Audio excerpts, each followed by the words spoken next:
जगद्धात्री नमस्तुभ्यं विष्णोश्च प्रियवल्लभे यतो ब्रह्मादयो देवाः सृष्टिस्थित्यन्तकारिणः नमस्तुलसी कल्याणी नमो विष्णुप्रिये शुभे नमो मोक्षप्रदे देवी नमः सम्पत्प्रदायिके तुलसी पातु मां नित्यं सर्वापद्भ्योऽपि सर्वता कीर्तितापि स्मृता वापि पवित्रयति मानवं नमामि शिरसा देवीं तुलसीं विलसत्तनुं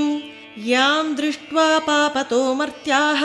मुच्यन्ते सर्वकिल्बिषात् तुलस्या रक्षितं सर्वं जगते तच्चराचरं या विनिर्हन्ति पापानि दृष्टा वा पापिभिर्नरैः नमस्तुलस्यतितरां यस्यै दत्ता बलिः कलौ कलयन्ति सुखं सर्वं स्त्रियो वश्यास्तथा परे तुलस्या नापरं किञ्चित् दैवतं जगदीतले यया पवित्रितो लोको विष्णुशङ्केन वैष्णवैः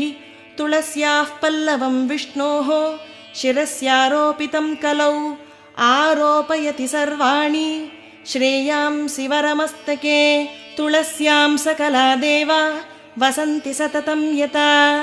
अतस्तयार्चयेत् लोके सर्वान् देवान् समर्चयन्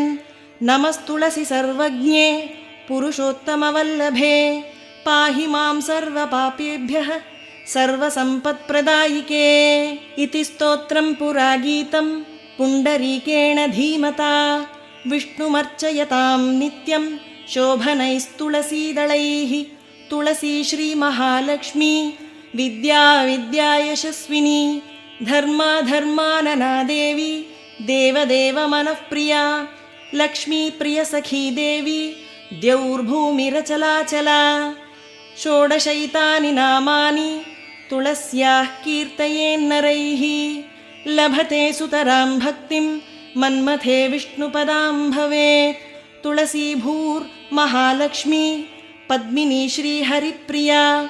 तुलसी श्रीसखिशुभे पापहारिणि पुण्यते नमस्ते नारदनुते नारायण नमः प्रिये।